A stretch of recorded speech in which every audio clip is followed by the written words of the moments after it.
au début, quand tu apprends le massage et tu apprends des techniques qui sont utiles, je tiens à préciser, surtout quand tu sais pas où tu vas, quand tu as jamais touché un corps, c'est pas rien, c'est vraiment pas rien ni anodin de toucher quelqu'un. Faut savoir ce qu'on fait et je pense que c'est, avec quoi on pourrait, si on soigne, si on y arrive à soigner en tout cas, si la personne en tout cas qui reçoit le massage se sent soignée, c'est parce que, l'outil principal, c'est la coresponsabilité qu'on a, entre la personne qui est sur la table et le masseur. C'est que je préfère de loin un massage, où la personne est impliquée, avec sa conscience, avec sa présence.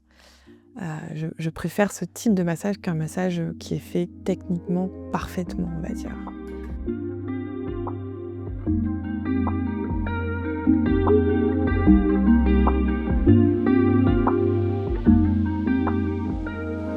Bonjour à tous et à toutes. On a tous déjà ressenti les bienfaits d'un massage après une séance, mais on ne se pose jamais la question de qui est derrière la table. Qui sont ces praticiens qui dédient leurs mains et leur énergie à notre bien-être, voire notre mieux-être? C'est ce qu'on va tenter de découvrir tout au long de cette vidéo. Moi, c'est Steven, je suis moi-même massothérapeute itinérant en Île-de-France, mais plus particulièrement en Essonne. Je pratique des massages essentiellement sur table, mais il m'arrive aussi de le faire sur futon. Dans ma pratique quotidienne, je suis vraiment fasciné par le corps humain, par cette machine, toute cette machinerie, le lien entre le corps et l'esprit, mais aussi la manière dont le toucher peut transformer une douleur, une tension, mais également une personne. Je réalise cette vidéo avec une mission qui est donner la parole à celles et ceux qui pratiquent, mais qu'on n'entend quasiment jamais. Donc on ne sait pas quelle est leur philosophie, quel est leur état d'esprit, pourquoi ils passent du temps, une partie de leur vie, ils se consacrent au bien-être des autres, et le but est vraiment de leur donner la parole et de les laisser s'exprimer. Comme massothérapeute, notre travail s'arrête souvent là où celui du kiné, de l'ostéopathe ou du chiropracteur commence, ou inversement. Je tenais vraiment à donner la parole à toutes ces personnes qui font de notre quotidien du mieux. Aujourd'hui, j'ai le grand plaisir de recevoir Déborah Laine, qui est elle aussi massothérapeute bien-être. Ensemble, on parlera de son parcours, on parlera de ses anecdotes, on parlera de sa vision globale du bien-être, du massage. Tout cela afin de nous aider à mieux comprendre notre corps. C'est parti. Déborah, bonjour. Bonjour. Merci beaucoup d'être présente et d'avoir répondu à l'appel pour ce premier épisode de cette vidéo. J'espère qu'il y en aura d'autres. Merci à toi. Je t'en prie. Comme je l'ai dit tout à l'heure, tu es massothérapeute, toi aussi. Donc pas itinérante, mais directement à ton cabinet. Est-ce que tu pourrais te présenter, nous en dire un petit peu plus? Oui, bien sûr. Merci, Steven, de m'accueillir aujourd'hui. Alors je suis, massothérapeute, ça fait, maintenant 7 ans que j'ai démarré. Après c'est une reconversion, professionnelle. Hem, c'est arrivé, à un moment de ma vie où j'avais besoin de passer plus de temps, déjà chez moi, auprès de mes proches. Donc j'avais besoin de disposer de mon temps libre, plus facilement qu'en étant, salariée et heu et c'est assez, un peu par hasard, j'ai envie de dire, enfin suite à une conversation avec une amie, où j'en suis arrivée à chercher une formation, en massage, en me disant, voilà, je vais tester et puis, on verra ce que ça donne, ensuite et cette première formation a été un vrai, ouais, moteur, a été une révélation vraiment. Le premier toucher a été assez incroyable et les 3 premiers jours de cette formation, pareil et donc je suis sortie de là et je me suis inscrite ensuite, sur une formation longue. Donc j'ai fait, une formation en Ayurveda, en massage ayurvédique plus précisément, dans un centre à Paris. Donc c'est un Indien qui tient, cette école. C'est une très petite école, c'est fait vraiment dans les règles de l'art indienne, on va dire. Donc on a commencé à... Donc j'ai massé au sol. J'ai fait toute ma formation au sol, donc j'ai fait pas mal de protocoles différents. On a appris les bases de l'Ayurveda, ce qui nous a permis quand même de bien comprendre le système. Euh, donc voilà, j'ai été diplômée après, je pense, 18 mois de formation. Il y a eu le Covid entre-temps. Voilà. La période Covid. C'est ça. Ce qui m'a doublement encouragée, du coup, à quitter mon ancien travail et à me reconvertir aujourd'hui en tant que massothérapeute. D'accord. Et donc voilà, je me suis installée assez rapidement après avoir été diplômée. Donc je me suis vraiment installée il y a maintenant 5 ans, un peu plus de 5 ans. J'ai décidé de faire ça, alors au début j'ai commencé à domicile. Je me suis assez vite rendu compte que c'est quelque chose qui ne me plaisait pas. J'avais besoin de créer moi, mon atmosphère. Ok, j'allais te poser la question. Voilà. Qu'est-ce qui te convient pas Mmh. dans le Bah, domicile? j'ai eu quelques surprises en arrivant chez les personnes. Ah, ça toujours. Voilà. C'est ce qui fait la beauté du domicile. Ça fait la beauté du domicile. Je vais Oui. te rejoindre là-dessus puisque tu fais du domicile, n'est-ce pas? Exactement. Voilà. Mais il en faut du domicile, il faut des gens qui font du domicile et puis d'autres, ben, comme moi, qui préfèrent recevoir voilà, dans mon milieu, dans ma sphère, dans ma petite bulle Ouais, ton cocon, quoi. Voilà, c'est ça. Donc j'ai créé mon petit cocon chez moi. C'était aussi important pour moi de travailler depuis chez moi, justement, pour... Bah, ça allait avec toute ma philosophie de reconversion, hein. C'était aussi d'être plus disponible pour moi, pour mon enfant. Et donc voilà, c'est pour ça que je me suis installée donc, chez moi. Ok. D'accord. Voilà. Et depuis, donc, j'ai jamais vraiment arrêté de me former. Je continue de me former très régulièrement à des techniques qui sont très différentes les unes des autres. Et aujourd'hui, ça me permet d'avoir un panel d'outils que j'utilise à ma guise pour faire des massages complètement sur mesure.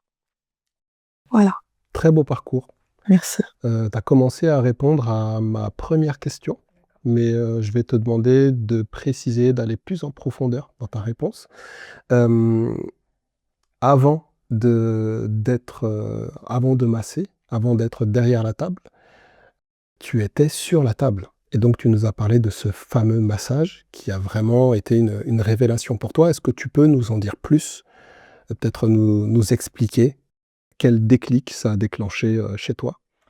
Alors, bien sûr, ça fait très longtemps que je me fais masser depuis mon tout premier voyage en Asie. OK. C'était plus particulièrement, c'était à Bali. À Bali. C'était mon tout premier voyage. Donc c'est là-bas que j'ai vraiment découvert le vrai massage. J'avais déjà fait des massages en France, mais très peu, Mmh. dans des instituts, voilà, des choses assez superficielles à l'époque. Hem Et donc ça fait 25 ans maintenant que je suis Ah oui, quand partie, même, je hein. crois, la première fois à Eh oui. Bali, à peu près. Ouais, ça le temps passe très vite. Voilà. Et ça a été assez incroyable. Bon, alors déjà, je suis tombée amoureuse de l'île. Comme beaucoup, hein, Voilà. c'est difficile de toute façon C'est difficile de pas tomber tomber amoureux de Bali. amoureux, hein. Ouais. Surtout à l'époque, en tout cas, il y a plus de 20 ans. C'est quand même c'était pas ce que c'est aujourd'hui, mais OK. voilà, ça reste quand même, bon, c'est un aparté. Et donc mes premiers massages étaient là-bas et je les ai trouvés, ouais, assez incroyables.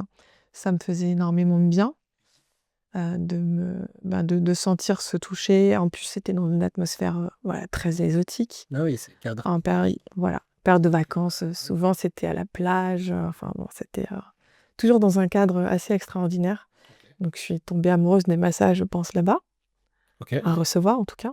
Juste une question, est-ce que c'est plutôt la technique ou c'est plutôt le cadre qui a fait ou c'est plutôt l'alliance Ouais, je des 2? pense que c'est l'alliance des 2, parce qu'à l'époque, en plus, je connaissais pas vraiment grand-chose au massage. Donc pour moi, un massage balinais, tu me parlais de ça, d'un massage, thaï, je cherchais pas la différence, en fait. Moi, j'allais me faire masser et je cherchais pas de technique, particulière. Déjà à l'époque, j'ai envie de dire, je suis en train de m'en rendre compte. Donc je cherchais plutôt, voilà, une personne déjà et puis, ce qu'il y avait comme échange entre cette personne et moi. Donc quand je trouvais quelqu'un que j'aimais beaucoup, ben, en général, j'y retourne. C'est assez précieux. Donc, donc voilà comment je suis arrivée à découvrir les premiers massages. Et j'ai continué de me faire masser régulièrement lors de mes voyages, toujours en Asie. Je me suis très peu fait masser en France. Pour le coup, ça m'arrivait de temps en temps de trouver des massages thaï, et cetera. Donc ça, je pouvais y aller.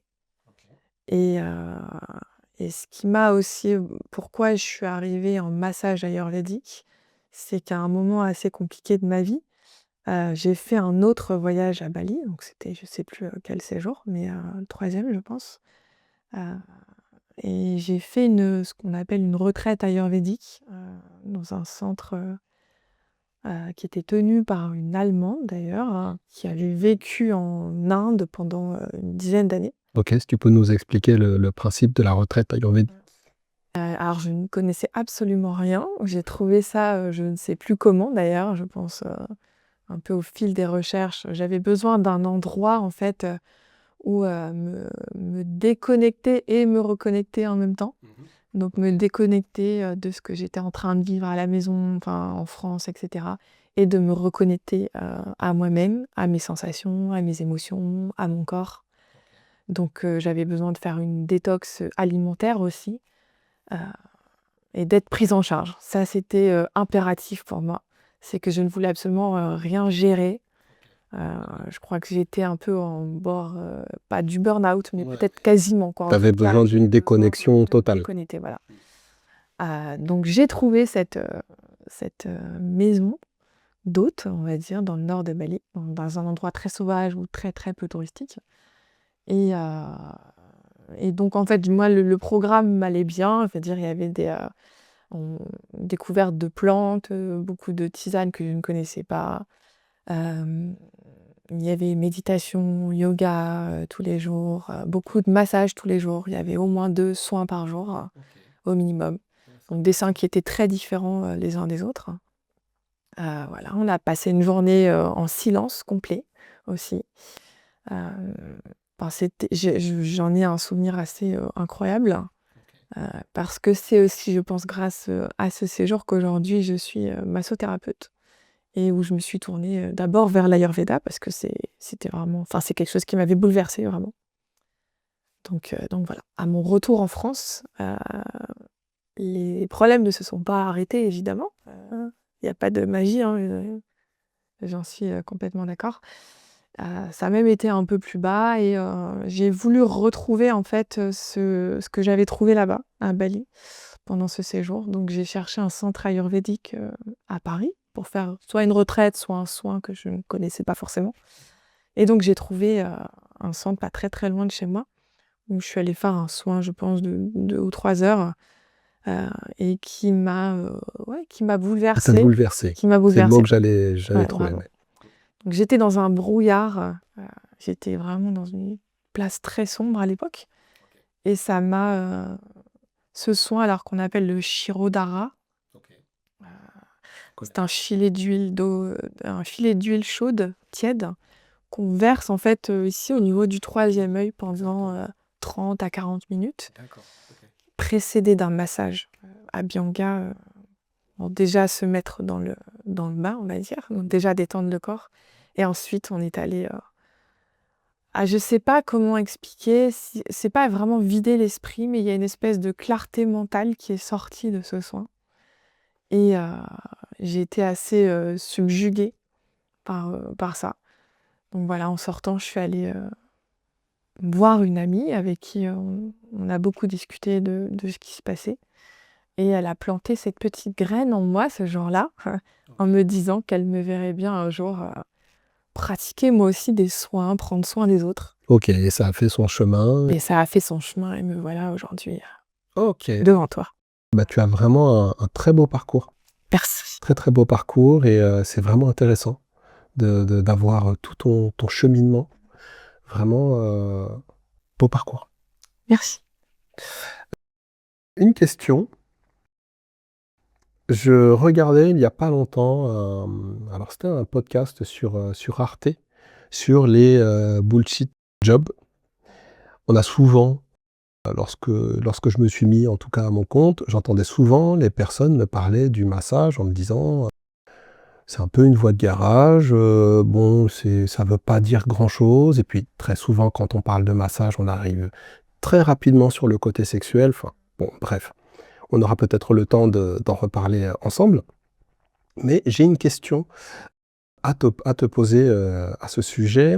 Si tu devais expliquer ton métier à un enfant de 5 ans, et ça sans utiliser le mot massage, quel mot tu utiliserais? Parce que de ce que j'ai compris en regardant ce podcast, on sait qu'on ne fait pas un bullshit job quand on arrive à expliquer à un enfant son métier en quelques mots. D'accord, je peux utiliser plusieurs mots du coup? Tu peux, mais sans utiliser le mot massage. Pas de problème. Je lui dirais que j'emporte les gens dans une bulle et que je les fais voyager. Ok, Voilà, ouais, c'est poétique. voilà. Ok, mais en quelques mots, bah, c'est parfait. C'est très bien. Question à laquelle tu as déjà un peu répondu, mais j'aimerais que tu ailles peut-être un peu plus en profondeur dans ta réponse. Entre d'école, ton premier jour d'école de massage et aujourd'hui, quelle certitude tu as perdu et tu as aussi gagné? Je dirais qu'il n'y a jamais qu'une seule voie, possible, hein. Donc je me suis formée en Ayurveda. Je ne savais absolument pas, ce que j'allais en faire, où ça allait m'amener parce qu'en plus je ne connaissais vraiment rien. Heu je m'étais dit: «Bon, je vais rester masseuse ayurvédique, peut-être toute ma vie», je sais pas, enfin, en tout cas, c'était ma vision à l'époque et ce que j'ai perdu comme certitude, c'est qu'en fait, c'est pas vrai. En fait, tout évolue Oui, on déjà, évolue, bien sûr. c'est la vie, hein, c'est Bien le sûr. propre de la vie. Bien sûr. Et puis on C'est qu'on s'ennuierait évolue. vraiment. Moi, je sais qu'en plus je m'ennuie très vite, donc voilà. Et que, bah, voilà, le truc de: «Il y a qu'une seule voie», non, je suis pas du tout d'accord avec ça et c'est pour ça que je me suis formée à plein d'autres, façons de faire, à plein d'autres techniques, à plein d'autres horizons, d'autres cultures et cetera, dans le massage en tout cas mais c'est aussi ma vision, de la vie en général, hein. C'est qu'il y a plusieurs voies possibles et on est capable de mixer, ces cultures, ces techniques, ces outils, ces mots, ces gestes entre eux pour pouvoir, justement offrir quelque chose d'unique. Ok. Voilà. Ça marche. Est-ce que, d'après toi, on soigne avec ses mains, avec son écoute ou avec son intention? Et d'ailleurs, est-ce que dans le massage, pour toi, on fait des soins? Est-ce qu'on soigne? Alors C'est deux questions en une. je vais d'abord répondre à celle-ci. Est-ce qu'on soigne? J'ai envie de dire, je ne sais pas. Pour être très honnête, je ne sais pas et je pense que c'est, avec quoi on pourrait si on soigne, si on y arrive à soigner en tout cas, si la personne en tout cas qui reçoit le massage se sent soignée, c'est parce que, l'outil principal, c'est la coresponsabilité qu'on a, entre la personne qui est sur la table et le masseur. C'est-à-dire que si, je pense que la personne qui vient, me voir ou voir n'importe quel autre massothérapeute, heu, est là avec une intention de mieux-être, de se dire: «Bon, je vais aller mieux, je vais faire ce qu'il faut», heu, peu importe le nombre de séances, peu importe le nombre de gens, peu importe ce que moi j'aurais décidé de faire, ça va pour moi en corrélation avec la personne qui va vous recevoir. C'est-à-dire qu'il y a un échange déjà qui est assez, primordial à la base. Je ne fais jamais de promesses, de mieux-être ou de soins et cetera quand les gens me demandent s'il faut revenir, et si oui, combien de séances? Je ne prodigue rien en fait de spécifique. Je propose à la personne déjà de voir comment elle, accueille ce premier soin, cette première séance, de voir ce que ça lui fait et si ça lui fait du bien et qu'elle sent qu'elle peut aller mieux en revenant, alors ce sera avec grand plaisir que je l'accueillerai à nouveau. Il y a des massothérapeutes, enfin praticiens, praticiennes, qui sont beaucoup plus catégoriques que toi. Moi, j'aime bien cette idée que tu as plus globalement du massage, en tout cas, cette idée de co-responsabilité. Ça, c'est un mot qui me parle beaucoup. Et tu dis tout simplement que tu ne sais pas. On entend beaucoup en tout cas moi dans ma pratique et ce que je vois au quotidien, beaucoup de praticiens, praticiennes qui ont déjà les clés, qui proposent en fait un voyage déjà tout compris. On rentre dans la voiture et puis on sait que on ira à telle destination et viens avec moi, je t'y amène.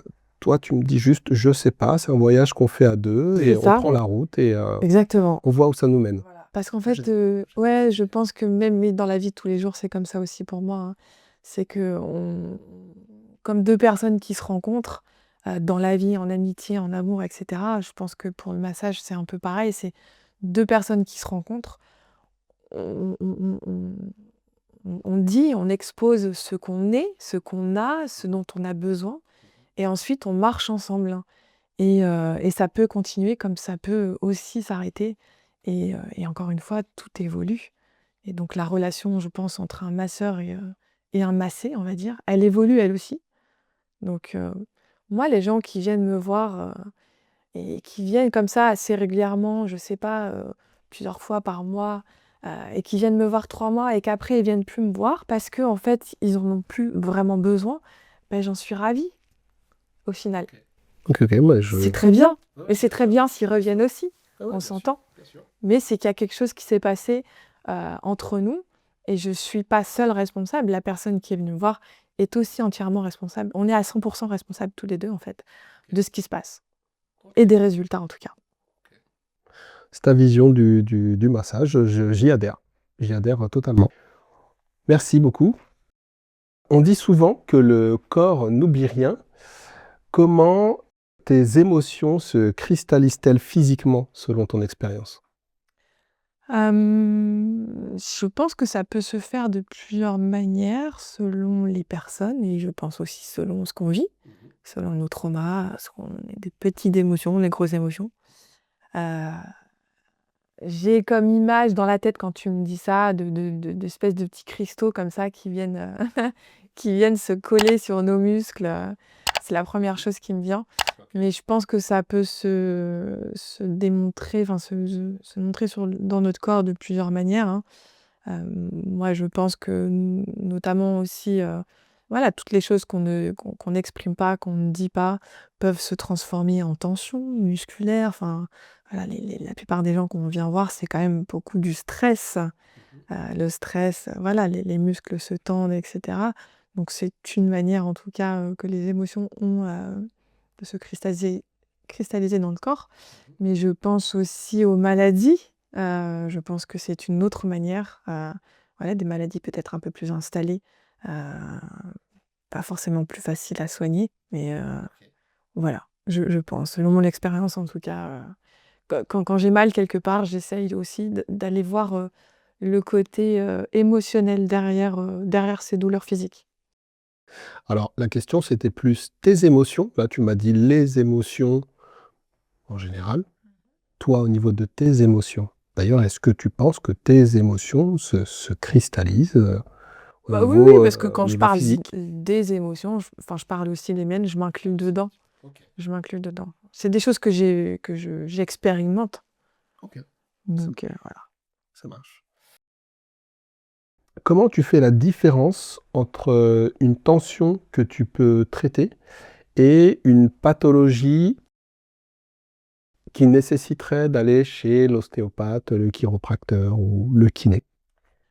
Alors, encore une fois, là, je vais, me répéter, je ne sais pas. Ce n'est pas moi qui décide, c'est le corps de la personne, pour le coup. Voilà. Et il n'y a pas je sais pas, des signes qui te font dire: «Ah bah, ça, c'est peut-être plus de mon domaine». Je vais pas évidemment, je vais pas toucher au travail, des ostéopathes, qui sont là aussi pour, enfin pour les os, hein, on s'entend. Je traite pas, les problèmes, d'os, on va dire, je sais pas si ça se dit. Voilà, ce genre de choses, non, évidemment, mais les gens ne viennent pas me voir pour ça, hein. En général, c'est plutôt pour des tensions musculaires. Donc si on reste dans ce domaine plutôt, voilà, tissu, musculaire, Ben voilà, ça dépendra de la personne, de comment elle est apte à recevoir et si je suis capable de l'aider ou pas.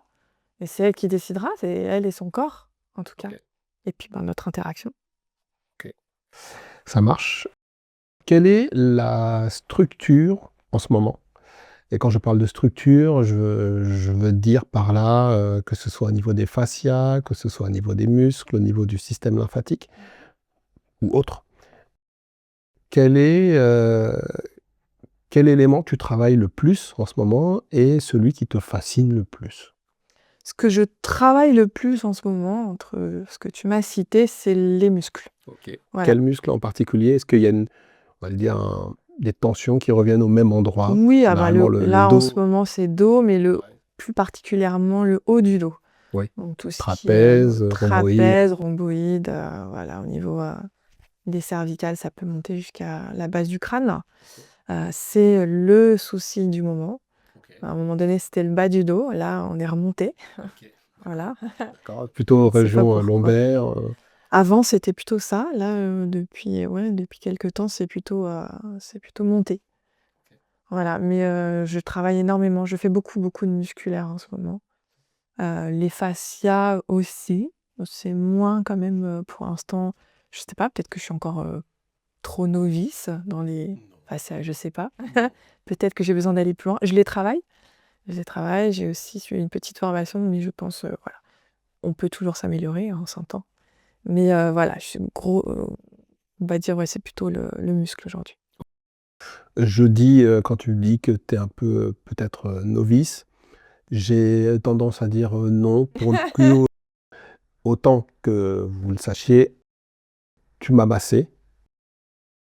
C'était vraiment top.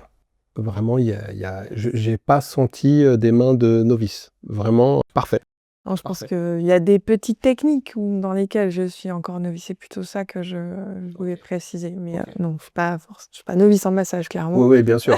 Bah, de toute façon, on n'a jamais fini d'apprendre. Mais voilà, c'était mon but. Enfin, c'était plutôt le sens de ma réponse. C'était que au niveau spécifique fascia, j'en suis pour l'instant au début de mon approche, que je compte bien voilà, continuer à évoluer.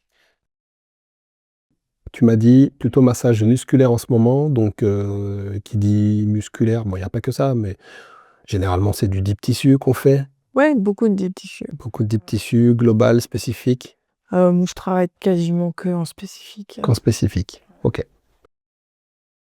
J'ai une question par rapport à ça. Est-ce qu'il faut, parce que dans l'imaginaire, il faut que ça fasse mal. Il faut que ça fasse mal pour que ce soit efficace. Toi, qu'est-ce que tu en penses? Est-ce qu'il faut qu'il y ait une vraie douleur pour qu'on puisse ressentir un bienfait? Et quelle est la limite entre la bonne douleur et la tension inutile? Alors, il y a eu une époque où je pense que la douleur était, presque indispensable, pour certaines personnes, dans une pratique de massage, enfin, à recevoir, dire: «Ah, ça fait mal, donc ça va me faire du bien». Heu, la tendance a vraiment changé. En tout cas, moi, quand on vient me voir et qu'on me dit: «J'ai fait un massage, thaï», excusez-moi, mais c'est souvent ce qui revient, hem, «Ça m'a fait mal, c'est trop pour moi» et cetera. Je pense pas que c'est une question technique parce que je fais du thaï et ça ne fait pas mal, voilà. Alors que dans l'imaginaire, le thaï, Pas du tout. beaucoup d'étirements, donc on a Non, l'impression non. que ça fait Il y très mal. a, je pense, encore une fois, c'est, c'est l'écoute là du praticien et aussi, je pense, voilà, peut-être, enfin, les gens ont besoin de la participation de la personne qui est en train de se faire masser pour savoir un peu, de connaître un peu leurs limites. Mais je pense qu'une bonne écoute et de prendre le temps d'aller découvrir le muscle ou découvrir la personne, le corps de la personne, ce qu'elle est capable de recevoir. La limite est assez, après, je vais dire simple à trouver. C'est pas quelque chose de compliqué, c'est quelque chose qui peut être long pour certaines personnes, mais c'est pas quelque chose de compliqué en tout cas. Et la limite, on appelle ça, on appelle ça au niveau technique, on est en infradouleur, donc c'est qu'on normalement, on s'arrête juste avant la douleur Sous le seuil de la douleur. lancinante, on va dire. Pourquoi? Parce que, quand on va au-delà, le système nerveux peut se bloquer et du coup votre muscle, enfin le muscle peut se rétracter et à ce moment-là, le massage devient inefficace. Ok. Voilà. Merci, merci, merci. Comment tu fais pour ne pas éponger les tensions, les énergies négatives de tes clients? Et comment tu fais pour t'en protéger? Je sais que certains praticiens, praticiennes n'ont pas de rituel particulier, d'autres en ont et ça leur permet justement, ça leur fait du bien, ça leur permet justement de lâcher en fait toutes ces énergies de ton côté. Alors j'ai plusieurs, expériences, à ce niveau-là parce que j'ai testé pas mal de choses, avant de simplifier. J'ai alors notamment dans ma formation en Ayurveda, hein, on a tout un rituel, et il y a pas mal de choses à mettre en place, notamment des couleurs, enfin, c'est assez, complexe, mais ça se fait quand même, assez simplement finalement. Hem, Après j'ai eu, aussi, parce que j'ai fait, quelques formations en énergétique, où là aussi il y a des techniques, pour se laver, pour se protéger, pour protéger le lieu également, parce que le lieu peut aussi, devenir un lieu chargé énergétiquement. Donc j'ai testé, tout ça, heu et j'en suis finalement aujourd'hui, hein, après, plusieurs années de pratique, heu, j'ai enlevé tout ça quasiment, je ne fais plus rien. Je n'ai quasiment rien gardé. J'ai gardé, très simplement, je prends contact en fait, avec la personne et je prie. Ok, Voilà, d'accord. je fais une prière avant de démarrer. Toujours la même ou c'est une prière Pas rituelle forcément, ou... non, puis c'est très simple quand je prie, c'est très simple, je m'adresse à Dieu directement. D'accord. Heu Ah, donc et il y a du voilà, spirituel, il y a du oui, spirituel en fait. Ok, ouais, ok. ouais, ouais. Pour moi, oui, en tout cas. Donc avant chaque séance, je prie, donc je remercie et je demande protection et donc voilà. Donc c'est devenu très, très simple, Donc mais pour tu moi, les bénis, choses simples, ouais, d'une sont, certaine manière, tu bénis tes clients et clientes. pas forcément, non, je veux pas dire que je bénis, c'est pas mon rôle, clairement pas. Non, non, je demande juste protection et voilà et je remercie surtout. Donc je peux pas t'appeler papesse Du Déborah. Non, non, c'est Ok. pas pour demain. Non, c'est pas pour demain. Ok. Mais c'est intéressant parce que les clients et clientes, ils s'en rendent pas compte de tout ça. Ils se rendent vraiment pas compte de tout ce qu'on met en place. Alors moi, du coup, je prie pas, mais bon, j'ai toujours quand même une pensée positive. Mais ouais, ils s'en rendent vraiment pas compte de tout ce qu'il y a derrière, en arrière-boutique. Et s'ils savaient, je pense que, ils verraient le praticien ou la praticienne différemment. Ils verraient même le massage différemment. Je pense que quand ils arrivent dans la pièce ou lorsqu'ils ils se mettent sur le futon ou peu importe, ils déposent en fait les bagages et ils arrivent vraiment dans un univers, quoi. Et s'ils savaient. Bon, maintenant vous le savez parce qu'on en a parlé. Donc vous n'avez aucune excuse. Quand vous arrivez, il faut lâcher les bagages maintenant. Il faut rentrer dans notre univers. Une question très importante pour moi parce que je ne sais jamais trop comment réagir. Savoir toi comment tu gères ce genre de situation. On dit que le silence, c'est un outil puissant. Ouais, tout à fait. Habituellement, lorsqu'on se fait masser dans des spas, pas que, on garde le silence. C'est-à-dire qu'on est en communication, mais silencieuse. Comment tu gères les clients qui parlent tout le long de la séance et qui te racontent leurs vacances, qui te racontent, je sais pas, ce qu'ils ont envie, ce qui leur passe par la tête, de la politique. Comment tu gères ça? Moi, je suis le mouvement. Donc tu leur Je parles parle. aussi, Je parle, je discute, j'ai un vrai dialogue. Je suis aussi impliquée que, si j'avais, une conversation, en dehors du massage. Heu, Ça n'a pas toujours été le cas. Au début, justement, c'était un peu, je me dis: «Bon, je vais pas trop répondre, je vais laisser l'espace». Et en fait, au fur et à mesure, je me suis rendu compte que finalement, la personne qui parle, elle a besoin de parler, elle a envie de parler et il y a des personnes qui ont envie de dialoguer vraiment. C'est, peut-être leur manière à eux de lâcher prise, je sais pas. Mais en tout cas, je suis le mouvement. Ok. C'est, pour moi, c'est important de comment dire?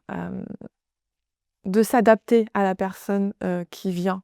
Parce que c'est son moment, enfin, c'est notre moment aussi, on en fait un moment à 2, mais c'est son moment. Donc pour moi, si elle a besoin de parler, elle a envie de parler, bah, je la laisse parler et si je sens qu'il y a un besoin de dialogue, je vais dialoguer.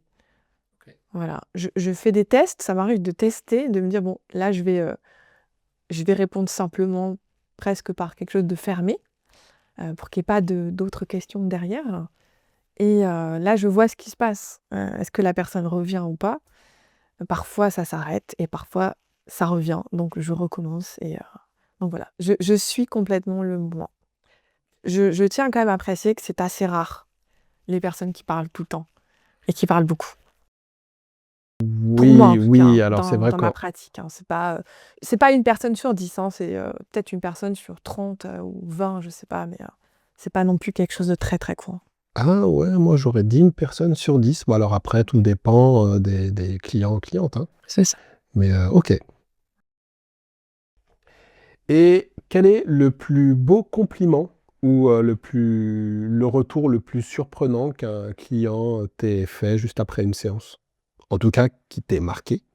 Alors, ce qui me vient là assez, naturellement, l'image que j'ai en tout cas, c'est alors c'était il y a quelques années, un ami, que je massais de temps en temps, et qui m'a dit, qu'en fait je l'avais fait, voyager dans son pays natal, donc qui était, enfin qui est en Amérique du Sud notamment, et qu'il avait, revécu des sensations d'enfance et j'ai trouvé ça assez magique, comme compliment.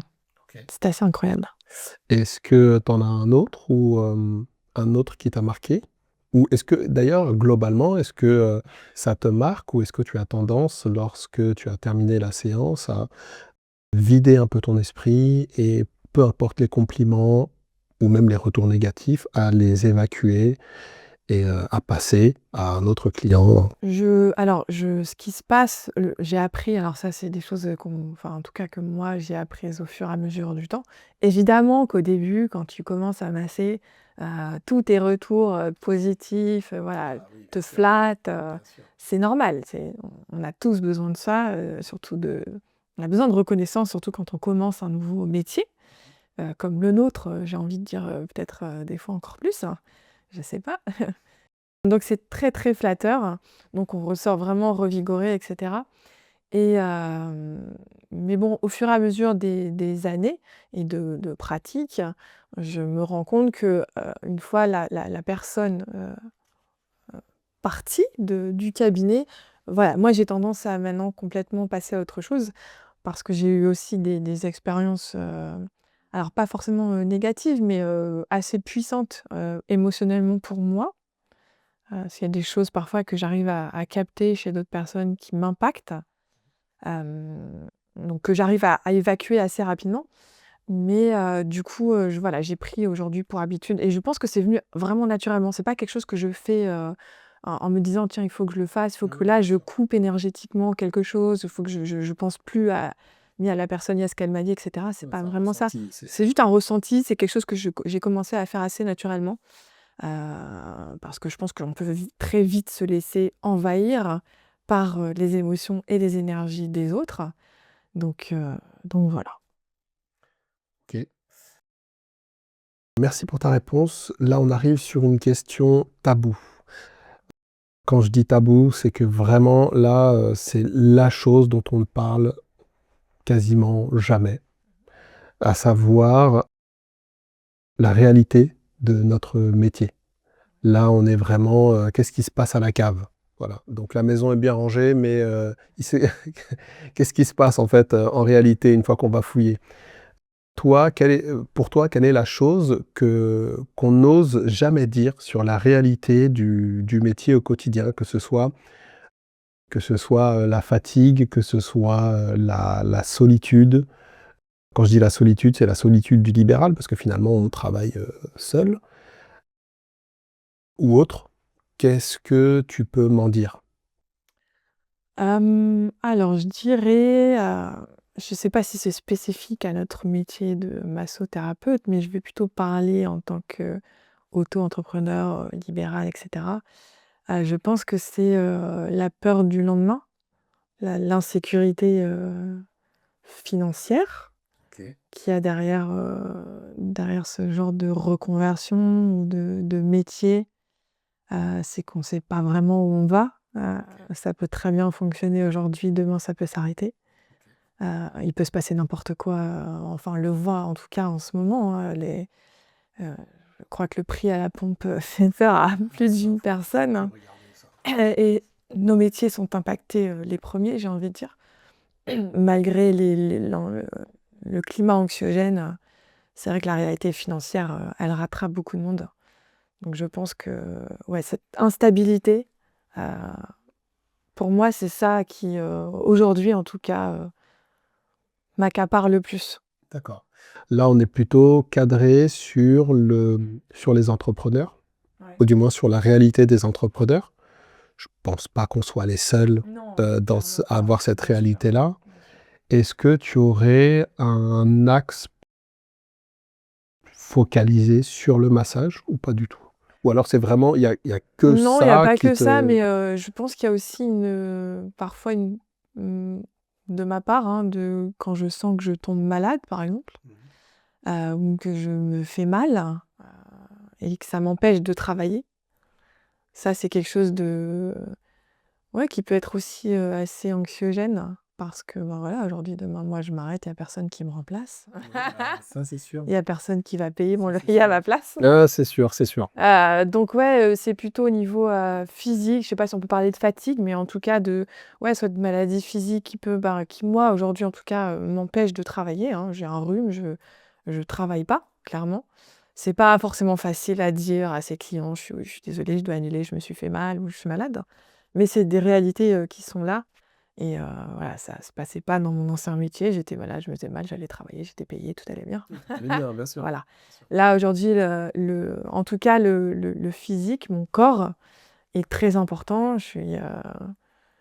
Ouais, je suis aux aguets, Bah, quoi, c'est de ton outil de ça, quoi. C'est travail. mon outil de travail et c'est tellement, voilà, rien peut arriver en 2 secondes.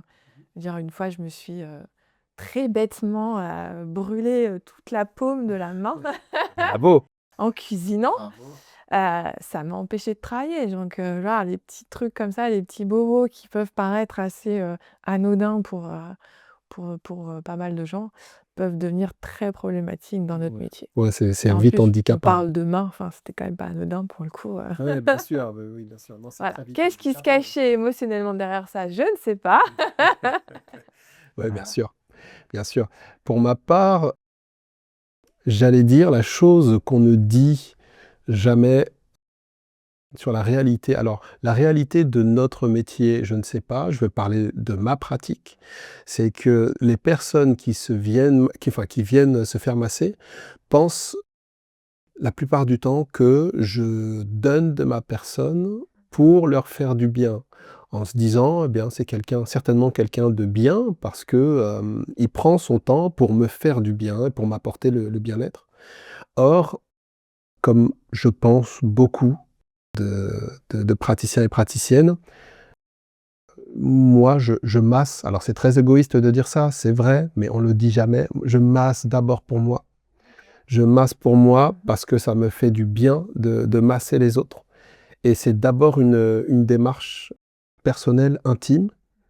Et si ça fait du bien aux autres, tant mieux. Parfois, il peut arriver, alors pour le moment, ça ne m'est jamais arrivé, mais je pense que ça peut arriver qu'un client ou qu'une cliente soit déçu ou n'ait vraiment pas aimé le contact, le massage. Ça peut arriver, mais ça part de moi, en fait. Ça part vraiment de moi, de mon envie de masser et très égoïstement, ça me fait du bien, d'abord à moi. Et après, les autres, bah, si il reste une part de gâteau, je donne, Partage. quoi. Je partage. Mais sinon, la majorité est pour moi. Ouais. Donc, ouais, chacun a sa vision des choses. Je trouve ça très juste, parce que je pense qu'une pratique de cet ordre-là, hein, de l'ordre du massage, heu, elle vient de nous, d'abord, hein, on est d'accord? Oui, exactement. Donc c'est qu'il y a une envie derrière, déjà, un besoin ou une envie à combler à l'intérieur de nous. Et quand cette, envie ou ce besoin est comblé à l'intérieur, on peut dire qu'on se retrouve, je sais pas, entier. On peut ensuite, partager, heu, ce besoin, cette envie de faire du bien, mais parce qu'elle nous a d'abord apporté du bien, on est capable de la transmettre. Mais exactement. Voilà, donc c'est des questions, qui peuvent parfois paraître, superficielles. Pourquoi tu masses aujourd'hui? Oui. Qu'est-ce qui t'a amené au massage? Moi, je sais que le massage m'a guérie, moi, en fait, d'abord, heu et c'est ce qui m'a permis, je pense aujourd'hui c'est ce qui me permet aujourd'hui de pratiquer des soins, je pense, corrects, enfin, qui font du bien en tout cas, mais c'est parce que une part de nous-mêmes, en tout cas, a été, soignée elle aussi. Mais je suis totalement d'accord. Complètement d'accord, je te rejoins, en tout cas. On se suit, on se Voilà. suit. D'ailleurs, j'en profite pour dire que la personne qui m'a, entre guillemets, «éveillé» à ça, c'est, un masseur très compétent qui s'appelle Franck Alexis. Donc je sais, Que je connais, tu le connais? j'ai été aussi formée avec Franck. Exactement. Donc j'en profite pour, vous dire d'aller, checker son travail. Vraiment, c'est un excellent masseur et allez voir ce qu'il fait, vous ne serez pas déçus. Voilà. Je vais ajouter qu'il a, depuis j'ai fait sa formation en massage holistique et ça a changé ma vision du massage, vraiment. Oui. J'avais déjà ça commençait déjà à évoluer, mais c'est vrai que depuis que j'ai fait, cette formation, même si je le pratique pas aujourd'hui en tant que tel, avec tout ce qu'on a appris exactement, mais ça a carrément changé ma vision du massage et voilà, je garde un super souvenir en tout cas de Franck et de sa formation. Donc Eh merci. beh, exactement. Merci beaucoup Franck. Je ne rajouterai, rien parce que c'est exactement pareil de mon côté, donc un grand merci Franck. Si tu nous regardes, tu peux. Tu peux venir, tu es le bienvenu. On a bientôt terminé. Encore quelques questions. Dans un monde qui va de plus en plus vite, on peut le voir, hein, de toute façon, comment ça évolue aujourd'hui, est-ce que pour toi, le massage et cette pause, cette lenteur, c'est un acte de résistance? Ou pas du tout? Résistance, Déjà d'avoir ce mot résistance qui est, un peu affilié à la guerre. alors moi ça me parle, moi quand tu me parles de résistance, moi j'ai des choses qui me viennent directement, hein. Je suis, pas que je me considère on n'est pas en temps de guerre et cetera, on n'est pas ce que nos grands-parents ont vécu, mais C'est le même champ lexical. j'arrive quand même, à me positionner plutôt du côté des résistants que des suiveurs, hein, on va dire, de manière générale. Mais ma grand-mère en tout cas faisait partie de la résistance pendant la Seconde Guerre mondiale. Elle était très jeune, hein, elle avait je sais plus, 17-18 ans peut-être à peu près. Et elle me racontait beaucoup ces histoires d'elle en tout cas pendant la guerre et cetera. Donc j'ai toujours gardé cette image, très forte en tout cas de ma grand-mère, résistante, et peut-être aussi que c'est une des raisons pour laquelle ça fait partie de moi aujourd'hui. Est-ce que le massage est un acte de résistance dans ce monde d'aujourd'hui? J'ai envie de dire que ça peut, en effet, si je décortique un peu tout ça, je dirais que le massage permet à une reconnexion à soi et à son corps et c'est quelque chose que la société industrielle, nous a fait oublier, on va dire. Oui, bien sûr. Donc si je vois ça de cet angle-là, je vais dire oui, pourquoi pas? Ça peut, en effet. Donc ça nous fait en fait revenir à nous-mêmes et peut-être au lien aussi entre les gens parce que se faire toucher, c'est pas un acte qui est anodin, hein, on s'entend. Et justement, ces dernières décennies, on a tout fait, et encore plus, j'ai envie de dire, depuis le Covid, où on nous empêchait de s'approcher, de se toucher, et cetera. Heu, j'ai commencé mon activité pendant le Covid, hein, clairement, donc je peux dire que oui, peut-être, oui, d'accord. Donc j'étais peut-être déjà résistante On peut dire. à ce niveau-là. Ça m'a pas fait peur, en tout cas, de commencer, mon activité de massage pendant cette période, assez tragique, où on a perdu, la connexion entre les gens, assez drastiquement, j'ai envie de dire. Donc voilà, si ça peut permettre justement aux gens de se reconnecter, d'apprendre à se toucher, avec beaucoup de bienveillance, de compassion, évidemment, alors oui. Bon, en tout cas, c'est un mot qui résonne pour toi. Ouais, Ok. beaucoup. Ok. En dehors de tes séances de massage, quel est le geste d'automassage que tous ceux qui nous regardent devraient adopter? Alors je vais parler de mon expérience à moi. Moi, j'adore me masser le visage. Voilà, je le fais très régulièrement, quasiment. Alors ça dure pas, 1 heure à chaque fois, on s'entend. On le Ça fait dure quelques minutes. en se massant, en se passant de la crème ou Voilà, on se c'est une, passant de c'est une la façon de crème, se voilà. masser. Je suis pas juste à faire ça, mais c'est vrai que j'aime bien, me masser le visage, mais des fois tu peux me croiser dans la rue en train de faire des petites Ah oui, massages sur le d'accord. Donc, visage. ok, si je croise C'est quelqu'un en train de se pincer possible, comme ça les voilà, joues, c'est possible que ça soit c'est moi. toi, c'est toi. Ok. Ça marche. Donc voilà, moi je trouve le visage, très très apaisant. C'est une partie du corps que j'adore masser, où j'adore recevoir aussi. Un bon massage du visage, c'est assez exceptionnel. Crânien aussi, mais c'est encore différent. Ok. Donc voilà, je dirais le visage en tout cas, parce que moi ça me parle en tout cas. Et je pense qu'on devrait peut-être, devrait c'est un grand mot, mais ça pourrait être sympa de se masser un petit peu tous les jours, une partie à nous qui nous fait du bien, qui nous fait du bien, quoi. Je veux dire, il y a des gens, ça peut être les pieds, Ouais, j'ai une collègue réflexologue, voilà, qui fait des ateliers d'automassage justement pour les pieds et les mains, notamment. Et voilà, donc il y a des gens qui préfèrent ça, d'autres, ça peut être plein de d'autres choses. parties. D'autres parties, ça Ouais. peut, on peut utiliser des accessoires aujourd'hui, enfin moi, mon ostéo me dit toujours de me masser avec une balle de tennis les endroits où c'est assez, difficilement, accessible, donc je le fais, ça me fait du bien. Voilà, quand j'ai des douleurs et que j'ai pas de masseur ou masseuse à proximité, Ouais, on fait ce qu'on peut, hein. La voilà, balle de tennis, ça marche toujours. ça marche, Mhm. ça fait le job en tout cas, au moins pour un petit moment. Ok. Bah, c'est vrai que généralement, quand on touche son corps, c'est plutôt fonctionnel, mais on devrait peut-être prendre beaucoup plus de temps lorsqu'on se touche à être en pleine conscience et se masser, comme tu dis, se masser Ouais. le visage, on n'y pense jamais, mais important, très important. D'ailleurs, tu disais que tu as une collègue réflexologue. Est-ce que tu es en lien avec d'autres praticiens, que ce soit des réflexologues, on parlait tout à l'heure de kinésithérapeutes, d'ostéo, etc. Est-ce qu'il y a un lien entre vous? Vous vous envoyez des clients ou pas?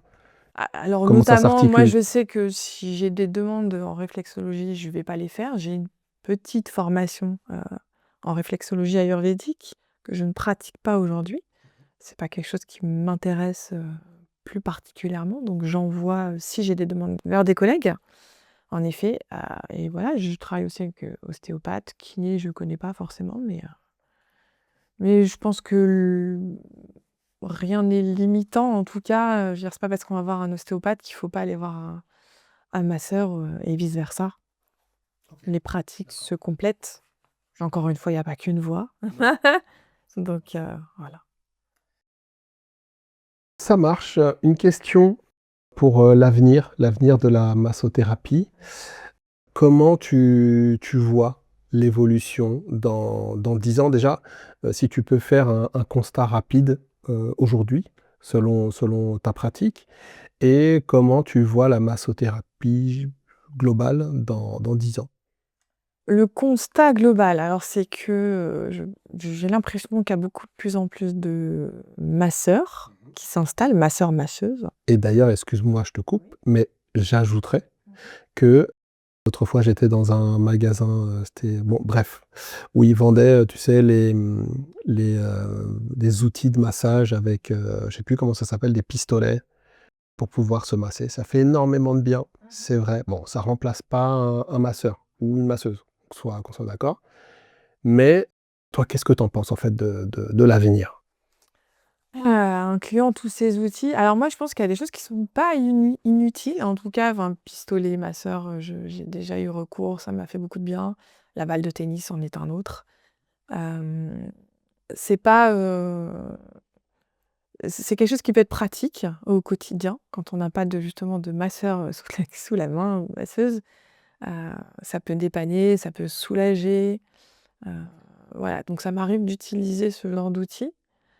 L'avenir de la massothérapie, je pense que là, il y a beaucoup, beaucoup, beaucoup, parce que beaucoup de gens s'y intéressent. Je trouve ça très, très bien.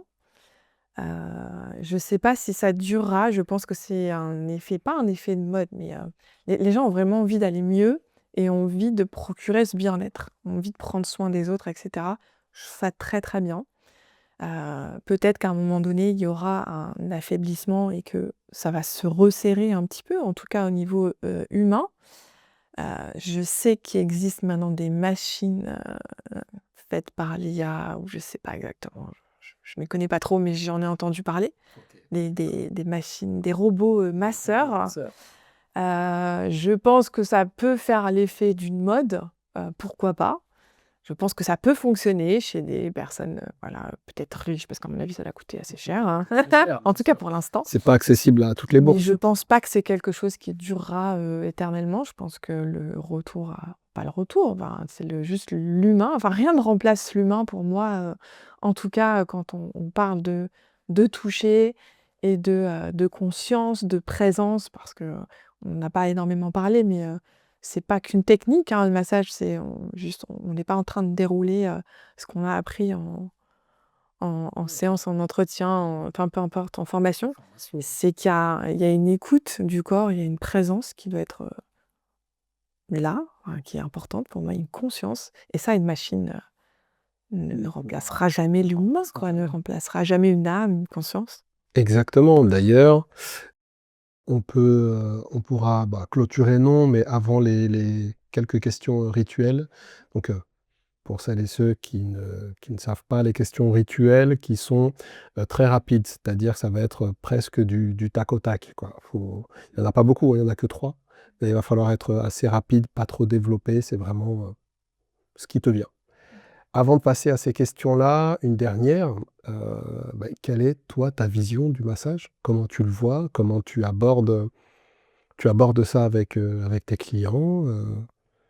Tout à l'heure, tu nous disais qu'il y avait du spirituel, est-ce qu'il y a autre chose? Qu'est-ce que tu amènes? Qu'est-ce que tu retires? Quelle est ta vision généralement? Alors, ma vision déjà a beaucoup évolué. Donc au début, quand tu apprends le massage et tu apprends des techniques qui sont utiles, je tiens à préciser. Surtout quand tu sais pas où tu vas, quand tu as jamais touché un corps, c'est pas rien, c'est vraiment pas rien ni anodin de toucher quelqu'un. Faut savoir ce qu'on fait. On peut pas toucher n'importe comment, un muscle, même un visage. On peut pas aborder, quelqu'un, qu'on ne connaît absolument pas, hein. On s'entend, alors au début on masse les gens qu'on aime et cetera, mais Oui, le but c'est d'aussi masser, différent. tout le monde et donc c'est des choses qui s'apprennent. Donc au début, on est, assez focus sur, notre protocole, voilà, j'ai fait ce geste avant tel geste et cetera. Et je sais que moi, j'ai travaillé comme ça au début. Je travaillais avec mes fiches, hein, je m'entraînais avec mes fiches, même si déjà mon formateur à l'époque me disait, «Mais c'est pas grave, si tu as oublié ça, tu le feras après ou tu le feras pas, c'est pas grave». Donc mais au début, on n'entend pas, enfin on entend, Oui, bien mais sûr. voilà, c'est, On se on se raccroche à raccroche ce à ce qu'on qu'on nous a vu, donne. surtout quand c'est quelque chose qui est très nouveau. Donc on se raccroche à nos feuilles et cetera. Donc j'ai commencé comme tout le monde, j'ai fait ça et un jour, je me souviens très bien du jour où j'ai arrêté de faire ça. C'est un jour où j'avais oublié mes feuilles et que j'avais déjà commencé, à Amasser. poser le contact et mes feuilles étaient, inaccessibles, Tu hein. peux pas Voilà faire, demi-tour. et donc je me suis lancée. Je me suis lancée comme ça, donc sans mes feuilles, Au début, j'essayais quand même de suivre à peu près ce que j'avais appris. Et au fur et à mesure, je pense que c'est quand j'ai commencé à me former sur d'autres techniques que les techniques ayurvédiques, où j'ai commencé à bifurquer, on va dire, ou à oublier un peu l'ordre, à oublier les protocoles précis, où j'ai commencé à écouter le corps, à écouter la ce dont l'autre a besoin, mais également ce que moi je pouvais donner aussi à ce moment-là, parce que c'est un échange. Donc une personne est capable de recevoir autant ou pas, enfin, je vais pas dire un certain montant, mais il y a des choses qu'une personne est capable de recevoir, qu'une autre ne sera pas capable de recevoir. Je ne peux pas t'expliquer en Non, mais détail, c'est je le très comprends, ouais, c'est subtil, subtil, je c'est le très comprends, subtil. je le comprends. Et quant aux masseurs, c'est pareil. Il y a des moments, on n'est pas des robots, on est des humains. On a aussi des émotions, on a des choses qui nous arrivent tous les jours. Et donc, il y a des moments où on ne pourra pas donner la même chose. On donnera toujours de notre mieux, hein, ça clairement. Et moi, je sais que si je peux vraiment pas, ou je suis dans un état émotionnel trop fort, etc., trop intense, je ne vais pas forcément pratiquer. Mais il y a voilà, il y a des moments où on peut pas donner, on peut pas toujours donner pareil. Et on donne jamais pareil à la même personne, j'ai l'impression. Mais exactement, et d'ailleurs, pour compléter ce que tu dis, il y a des moments où tu donnes énormément en te disant: «Là, ça y est, je suis au max, je vais vraiment donner», et puis la personne qui reçoit, te dira: «Bah, c'était bien, merci», sans plus, quoi. Ouais, voilà. Et tu es un peu déçu parce que tu t'es vraiment donné, et au contraire, il y a des moments où tu vas dire: «Bon, bah, je donne, mais je le sens pas plus», et la personne te dira: «C'est extraordinaire, je sais pas ce que tu as dans les mains».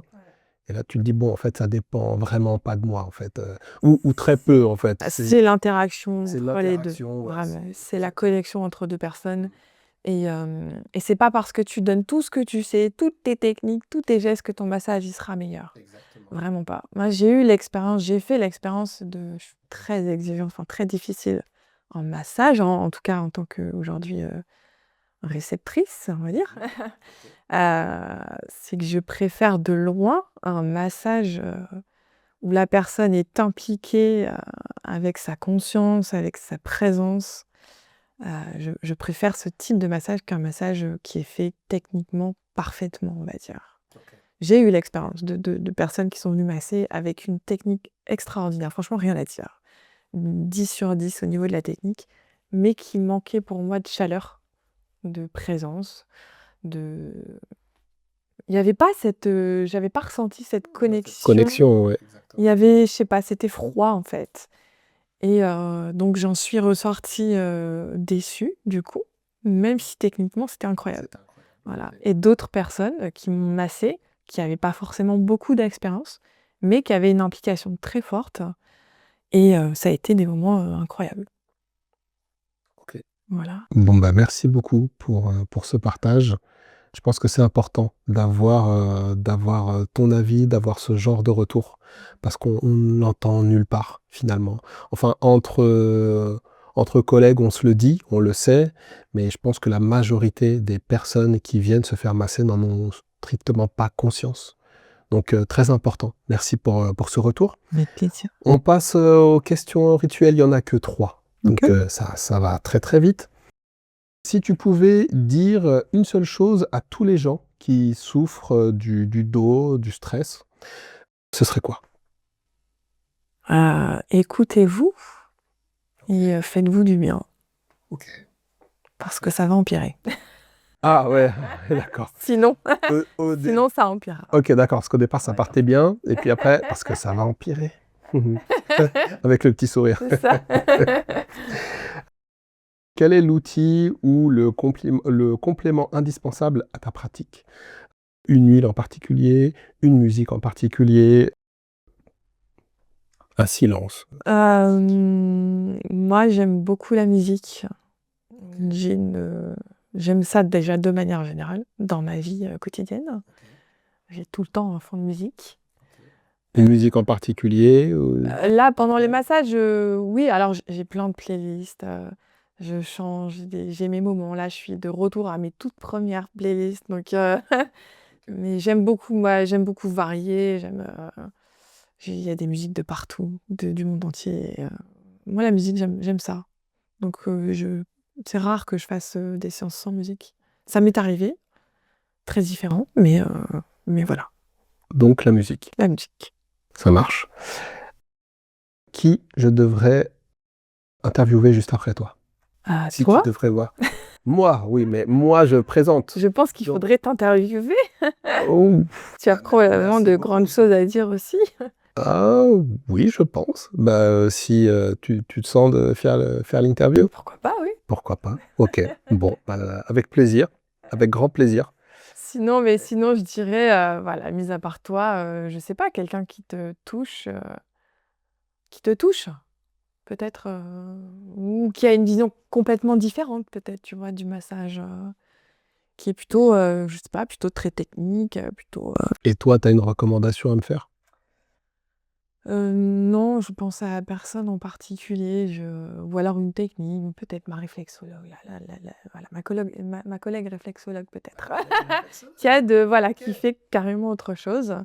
Mais moi j'aime beaucoup sa façon de travailler parce qu'elle a plusieurs, techniques à son actif et de la réflexologie, mais voilà, crânienne, faciale, vertébrale, palmaire et cetera. Et voilà, elle arrive à faire des combos, très intéressants. Elle a des résultats très intéressants. Ok. Heu, donc voilà. Bon, bah comme ça je le sais, ta réflexologue. Bon, eh bien, merci beaucoup. Je vous propose d'aller checker son travail. C'est vraiment une masseuse hors pair de toute façon. Vous le voyez sur les avis Google, hein, ça trompe pas généralement. Quand vous avez plus de 100 avis et que ils sont tous à 5 étoiles, bon, c'est que généralement, c'est très bon. Et là, tu as dépassé largement les 100 avis. Après, il n'y a pas que ça, hein, bien évidemment. C'est pas ça qui fait les qualités d'un masseur, mais en tout cas, c'est très rassurant et faut dire que tu masses super bien. Merci beaucoup Steven. Ben, je t'en prie. Merci, merci beaucoup Déborah. Merci à vous d'avoir suivi cette vidéo. C'est un énorme plaisir et honneur de le faire. Là, on est sur le premier épisode. On va faire en sorte qu'il y en ait plein d'autres. N'hésitez pas à faire un retour si vous en avez d'ailleurs, que ce soit positif ou même négatif, quoique les négatifs, parfois vous pouvez, bref, rester sur le positif. Non, si vraiment vous avez des axes d'amélioration, n'hésitez pas. C'est toujours la critique positive, c'est vraiment très important. Donc, n'hésitez pas, dites-nous, faites des retours. Et puis moi, je regarderai ça. Je regarde de toute façon tout ce qui se fait, tout ce qui s'écrit. Voilà. Même si je réponds pas, j'ai quand même vu ce que vous avez noté. En tout cas, merci beaucoup. Je vous dis à très bientôt. Et puis, prenez soin de vous. Salut Déborah. Salut Steven, merci. Merci à toi.